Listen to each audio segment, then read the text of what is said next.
Olá, mundo. Hoje eu vou discutir a nossa atividade assíncrona, nossa prova, trabalho, sei lá, que vai ser um teste para as nossas habilidades de compiladores, onde a gente vai praticar boa parte dos conceitos que eu já ensinei na aula, que ainda vou ensinar nas aulas futuras, e também vai ser uma atividade de avaliação. Aqui tem várias competências para teste e com testes automatizados para verificar aquelas competências. Enfim, o projeto é o desenvolvimento de uma linguagem de programação extremamente simples. E eu escolhi essa aqui, Twine. Twine é uma linguagem criada para servir como um exemplo de código de compiladores. Ninguém usa Twine para fazer algum código útil. Dá para fazer código útil, mas não tem motivo nenhum para adotar o Twine em lugar de uma linguagem um pouco mais sofisticada, como C, Python, qualquer outra linguagem padrão, mas digamos, Twine não tem nenhuma vantagem com relação a essas linguagens e possui várias desvantagens, para falar a verdade. A grande desvantagem do Twine é a sua simplicidade do ponto de vista de implementar um compilador. Então vamos lá, vou discutir um pouquinho o código. Esse é o repositório principal do nosso projeto. Eu vou compartilhar com vocês via GitHub Classroom, então cada um vai receber uma cópia, tem uma lista de exercícios, e essa vai ser a maneira que eu vou utilizar para receber o, as submissões de vocês. Esse trabalho é individual, tá? Então cada um vai fazer uma submissão e tem várias competências disponíveis no trabalho do Twine. Algumas delas dão a pontuação completa da competência, lembrando que para comprovar uma competência a gente precisa fazer 10 pontos. Então, alguns dão 10 pontos, alguns dão um pouco menos, mas pode somar com outros exercícios para completar os 10 pontos de cada uma dessas competências. Então, são várias aqui, descobre talvez mais da metade das competências do curso. E eu provavelmente ainda vou acrescentar algumas, e eu quero também, né, como continuação desse trabalho, mas provavelmente vai ser um repositório separado, a gente vai fazer um Twine++, alguma reedição do Twine com algumas funcionalidades adicionais e algumas coisas interessantes. Então vamos lá, deixa eu discutir primeiro o que é a linguagem Twine que a gente vai implementar, e depois eu falo um pouco mais sobre as tecnicalidades, como que vai ser essa implementação, como que vocês podem começar a organizar o código. Tá? Então a aula de hoje é para isso, é para vocês baixarem esse repositório e começarem a praticar e seguir o tutorial. Então eu elaborei essa avaliação num formato tutorial, como se estivesse ensinando, faz tal e tal passo para desenvolver a linguagem, e já tem alguns testes automatizados para verificar se vocês conseguiram implementar de acordo com o tutorial ou não. Então vamos começar com um exemplo de código Twine. Porcento delimita comentários, então isso aqui é um comentário. E Twine, um arquivo Twine é feito por várias declarações de funções, e onde a função main é executada por padrão, como no C, que executa a função main por padrão. Cada função recebe, é, tem essa sintaxe um pouco esquisita, o nome da função recebe f de, a gente passa uma lista de argumentos, nesse caso só tem um, n do tipo inteiro, e declara também a saída, retorna um inteiro. Então, f de n inteiro retorna um inteiro, e como vai ser f? No Twine, todas as funções são compostas por uma única expressão. Nesse caso aqui é um condicional que testa se o n é menor que 2, retorna 1, e caso contrário, aplica a implementação recursiva do fatorial, ou do Fibonacci, desculpa. Enfim, então esse é um código simples que calcula a sequência de Fibonacci.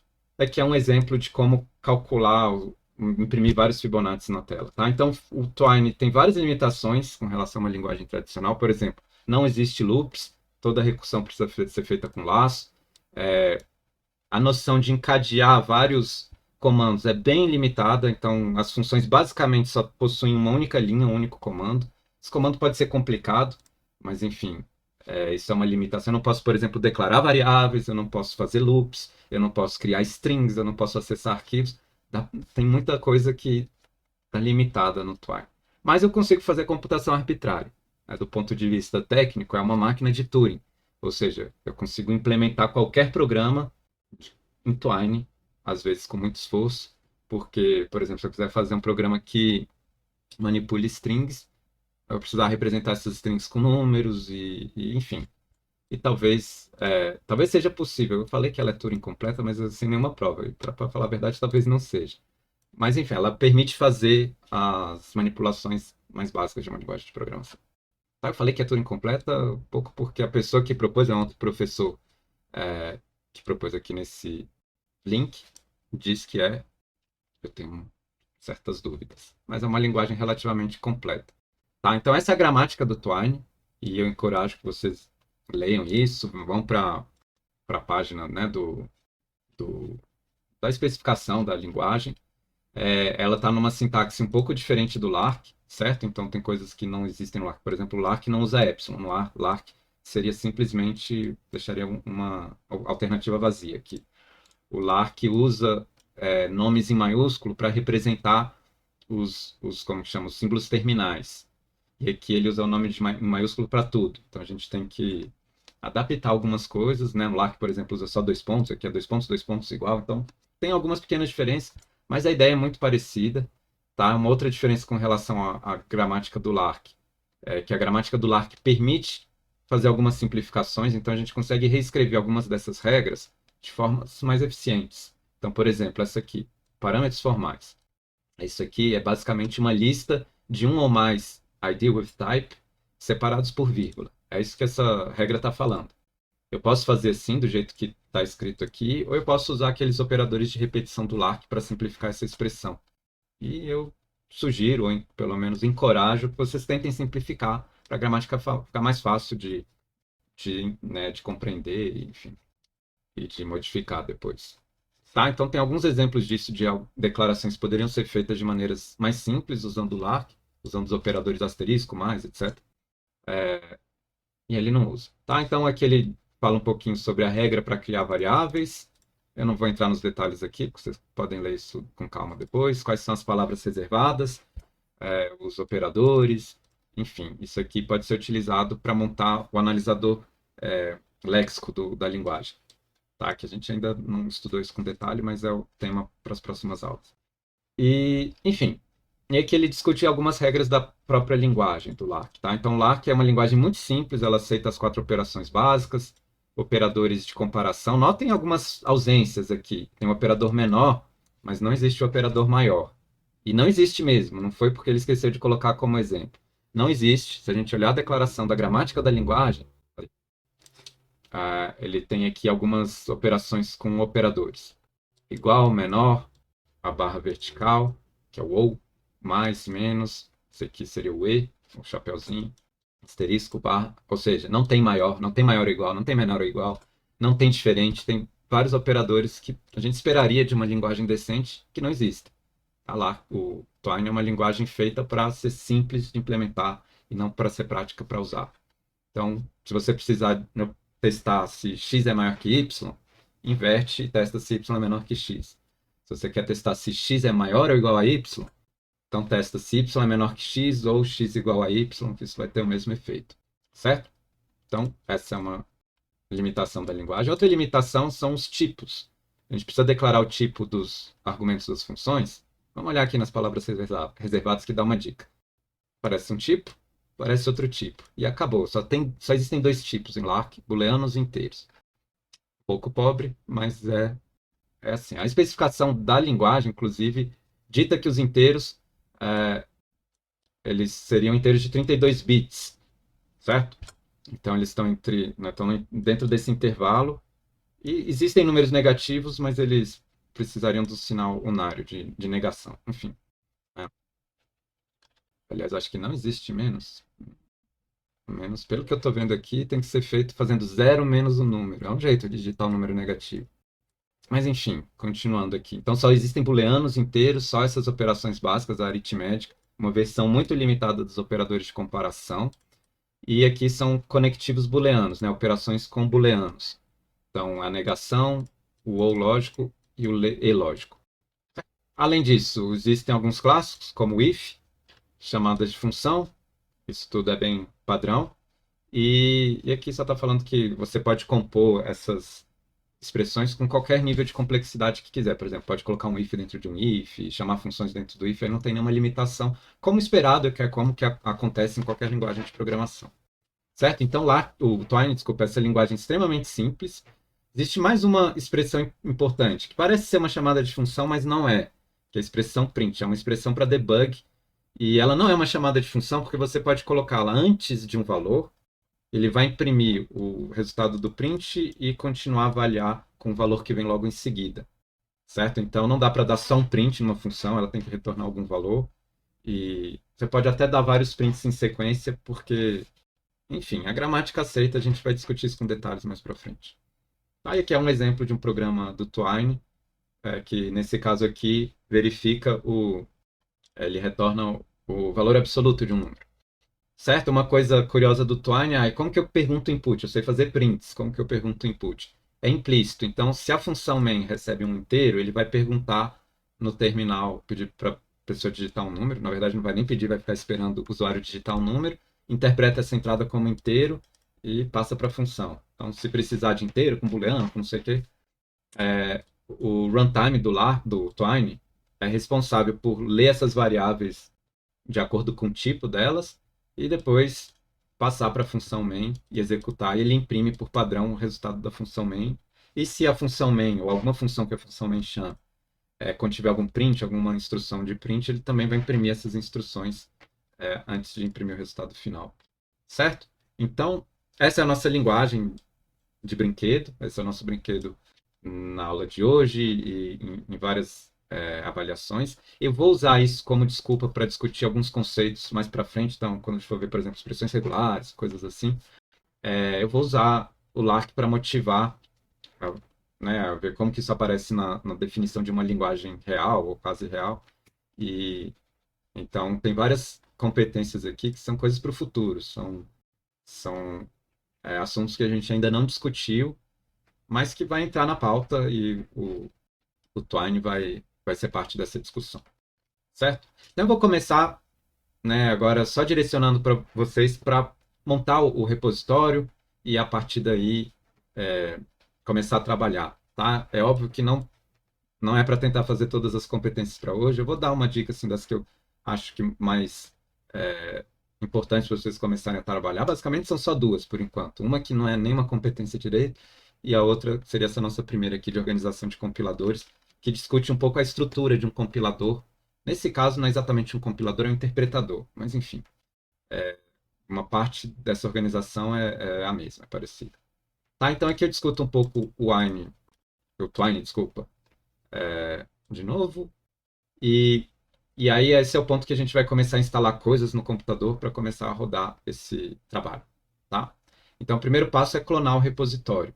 Eu vou fazer um clone no desculpa, um clone disso aqui no GitHub Classroom. Depois eu passo, vai ter basicamente o GitHub Classroom vai criar um repositório para cada um de vocês, um fork desse repositório para cada um de vocês. Então eu sugiro que trabalhem nesse fork, porque vocês vão subir coisas para esse fork e eu consigo baixar essas submissões no meu computador depois. Tá? Isso mantendo os repositórios privados, sem problemas de cola e assim, e facilitando muito a tarefa de puxar todos esses repositórios automaticamente. Tá, então por enquanto não está lá, mas eu vou passar o link para vocês. Eu vou fazer um clone aqui. Eu gosto de usar o SSH, então eu vou clonar o repositório no meu computador. Entro no Twine, abro o code ou o editor de preferência. Tá, estamos aqui. Deixa eu fechar a pesquisa. No README tem algumas instruções. Vou começar a abrir o README. Quase todos esses arquivos, todos os arquivos de texto do repositório estão no formato Markdown, que é um formato bastante legível, né, olhando por código, mas se você quiser deixar ainda mais bonitinho, pode instalar alguma extensão de Markdown. E aqui tem a opção de mostrar o README. Opa, não era isso que eu queria, não. Ele não está mostrando essa opção. Ctrl Shift V. Não sei porque ele não mostrou o ícone, mas o link, pelo menos no meu computador, é Ctrl Shift V, renderiza ele bonitinho, como está no GitHub, mais ou menos. Aqui fica um pouquinho mais fácil de ler. Então vamos executar os comandos. Eu preciso instalar a lista de requirements no computador. São esses os requirements, né? As bibliotecas Python que a gente usa. O Lark, que vocês já devem ter instalado. PyTest, imagino que alguns já tenham instalados. E Click. Tá? Então vocês podem instalar manualmente. Inclusive, se for instalar de maneira global, eu sugiro que faça isso. Pode procurar no gerenciador de pacote do Linux de vocês, quem usa Linux. No meu caso é o Arch Linux. Pode procurar alguma coisa do tipo Python. Imagino que o Lark não exista empacotado na maioria das distribuições, mas o Click e o PyTest são dois pacotes bem populares, principalmente o PyTest. Então, sugiro verificar lá antes. Se ele existir, tem vários PyTest. No meu já está instalado. Se ele existir, se já tiver instalado e não tiver instalado, instala. Se não, pede para instalar. Bom, já instalou, vou instalar de novo, não tem problema. E caso sobre alguns, pode dar pip install click ou lark parser, ou usar o "-r requirements" para ele instalar todos do arquivo. Tá? Essas mensagens estão basicamente falando que estava tudo instalado já. Só explicar um pouquinho, por acaso vocês tenham dúvida, que está instalando clique, que diabo é isso, PyTest?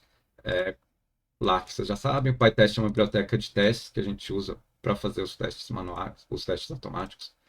E o Click é uma biblioteca para facilitar a criação de programas de linha de comando. Ele tecnicamente não é necessário, mas deixa tudo mais bonitinho, porque eu já preparei uma estrutura de um projeto mais sério, assim, com uma interação mais profissional na linha de comando, sem fazer gambiarra, digamos.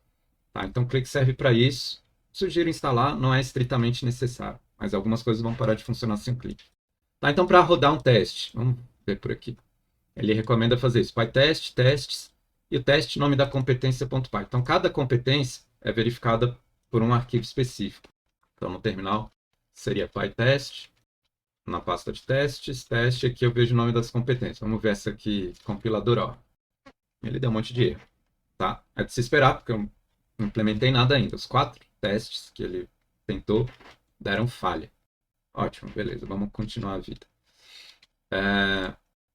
Aqui ele dá algumas dicas de opções para passar para o PyTest, certo? Em alguns testes são bem exaustivos e com muitos exemplos, então às vezes essas mensagens de erro são cansativas. Tá? Então aqui tem algumas opções, por exemplo, para limitar, só quero um erro de cada vez. Outra opção é, eu só quero executar quem falhou da última vez. Os testes que tinham passado, eu não executo. Então uso esse aqui, LF, last fail. Outra opção é modo verboso. Aqui são outras opções para mostrar os erros. Né? Então, no caso aqui, bem na frente da tela, traceback igual a no, ele não vai mostrar o traceback. Ele dá o erro mais compacto. E a outra é a versão short, que mostra o traceback reduzido. E a versão padrão, omite isso aqui, ele acaba mostrando mais elementos no traceback. Mas, enfim. E o nome do teste dá uma sugestão do que a gente está testando. E na descrição da competência vai falar o que deve ser testado. Mas vamos continuar aqui seguindo, antes de começar a implementar o nosso primeiro teste.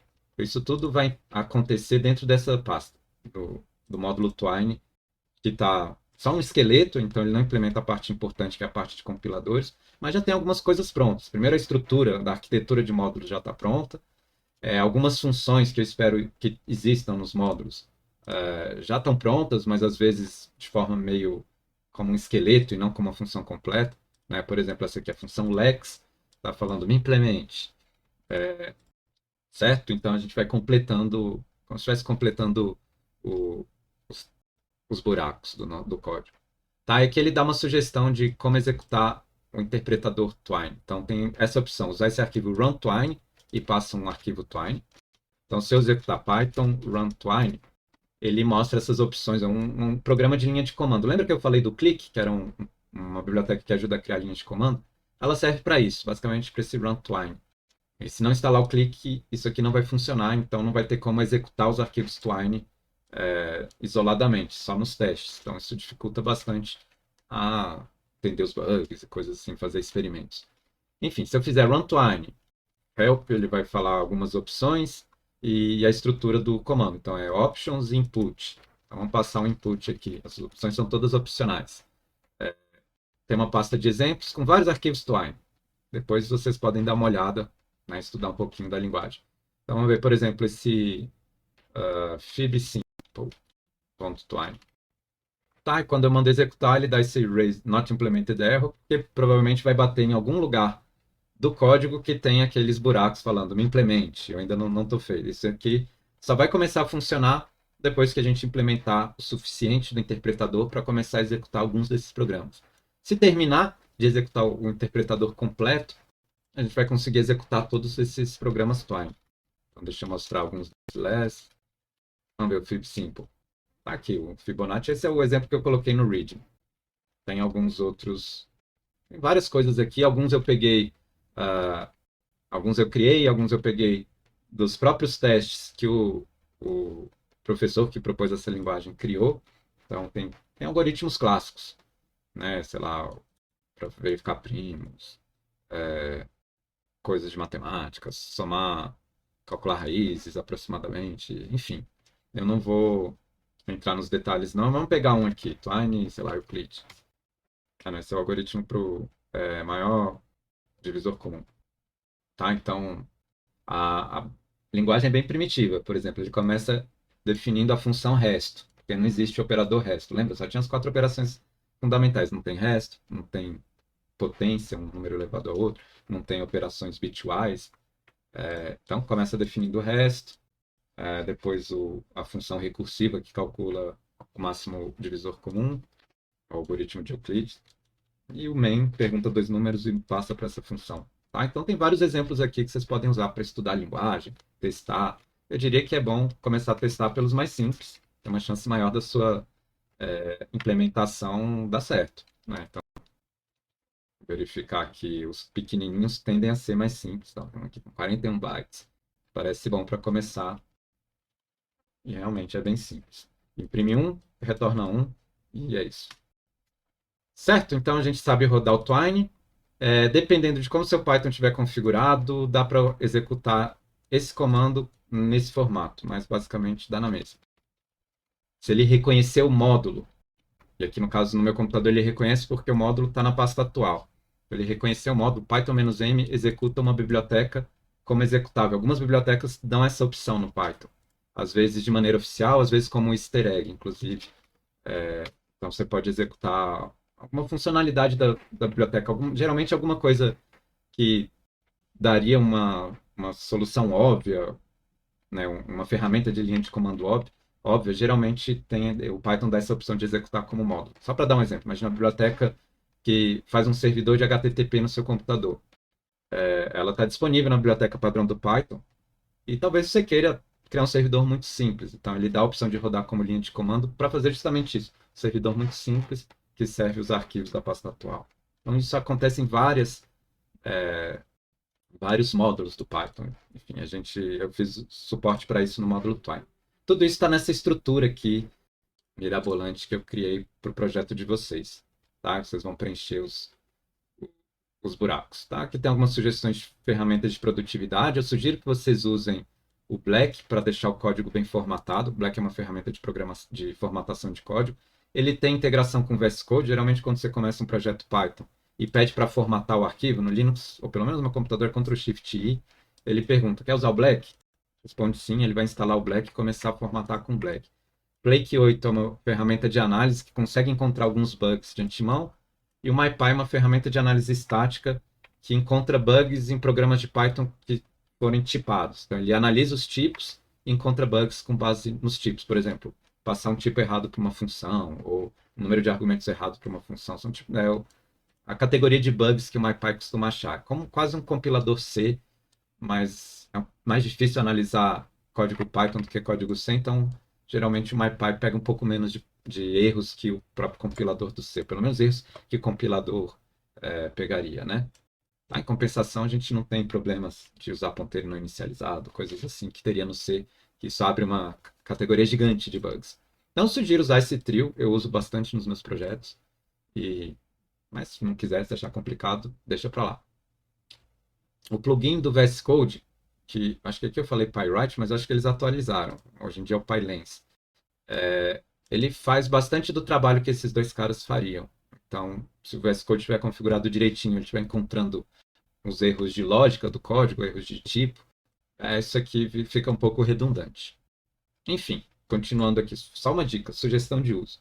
Aqui ele eu dou um roteiro, dá uma ordem para vocês tentarem resolver os exercícios. Eu vou começar com esses dois hoje. Então, TwineInfo, como que a gente resolve? Eu vou lá na competências, acho o arquivo TwineInfo e ver o que ele fala. E ele já dá aqui, atenção, essa não é uma competência.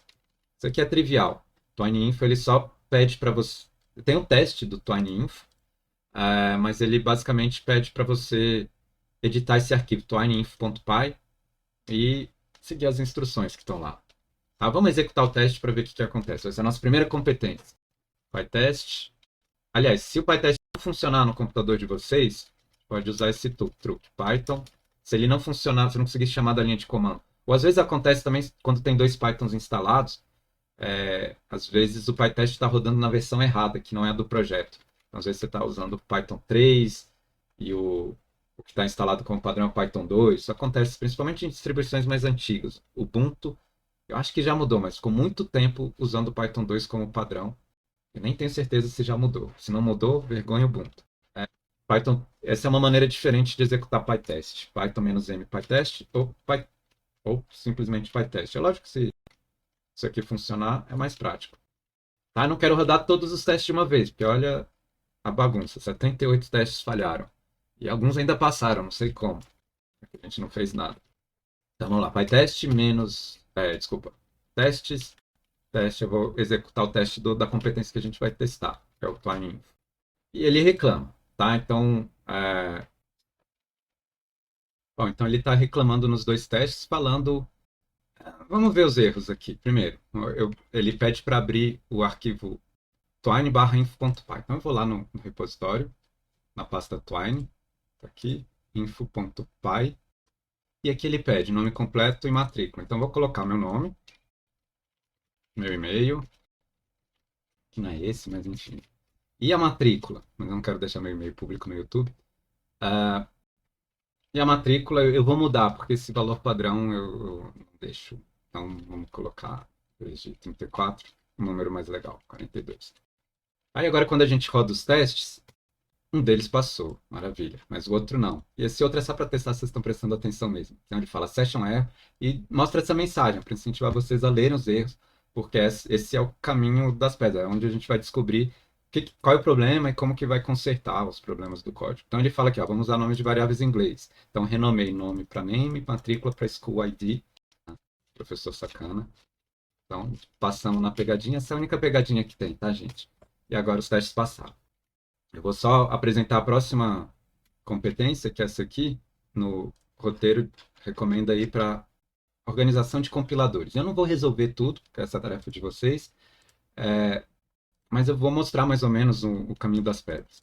Tá? Então aqui é um tutorial, essa competência está bem no formato tutorial, então eu vou explicando os conceitos de como que cria um compilador, onde que cada parte, né, cada etapa do processo de compilação está organizada no código, e aqui é um guia. Então, basicamente, a gente vai mostrar a estrutura de um compilador. Então, esse seria o comando para fazer os testes, certo? E aqui a gente vai enganar os testes, deliberadamente. Não é roubar, eu estou pedindo para vocês enganarem o testador. Ou seja, eu criei um teste bem bobo que verifica um exemplo específico.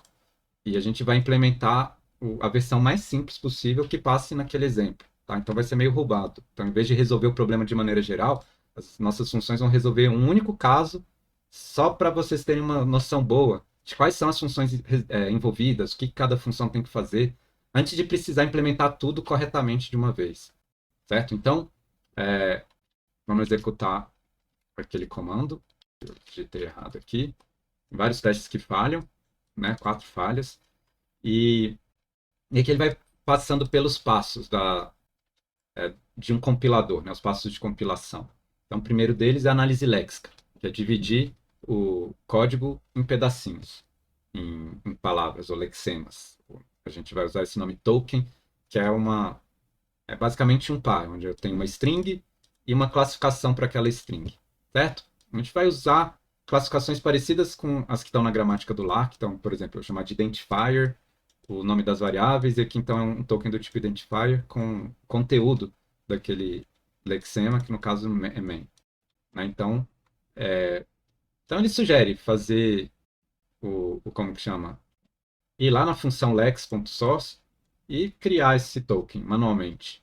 Tá? Então a gente vai lá na função lex.python, desculpa. Cadê? Lexer.py. Aqui dentro tem a função lex.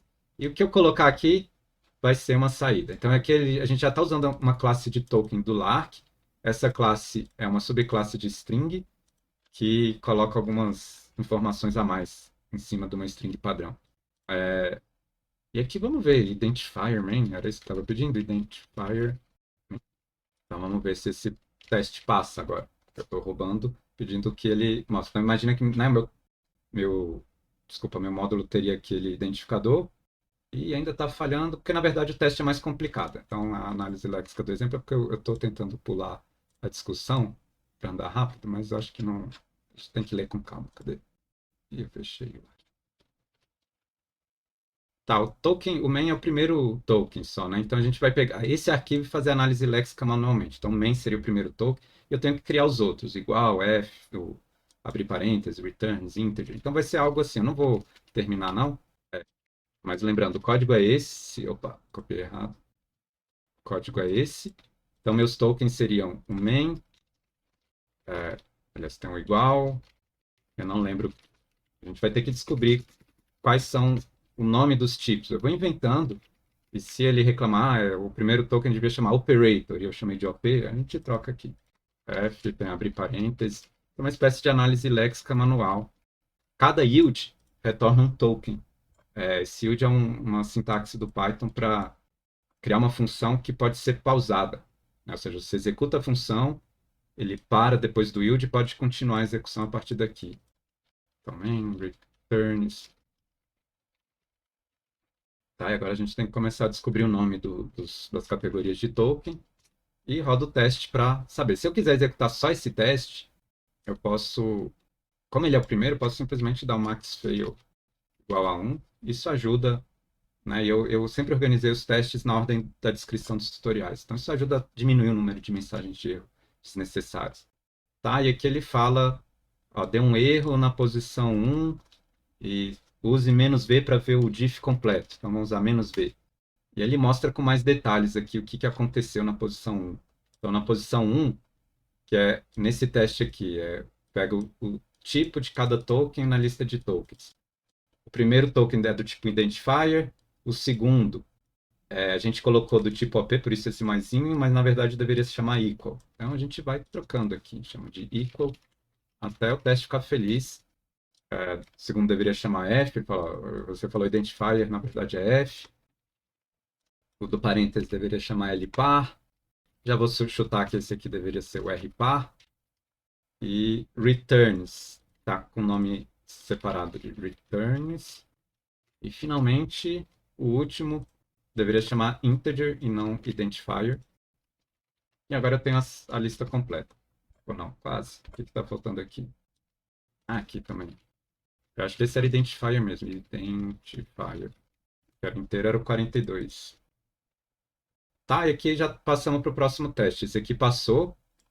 Esse trem pareceu que errou e veio um erro totalmente diferente. É porque o primeiro passou.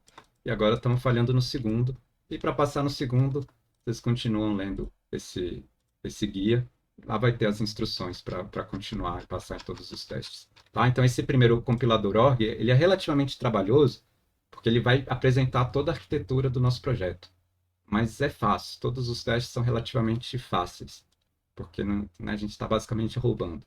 E depois, enfim, as outras competências vão funcionar mais ou menos nesse mesmo sistema.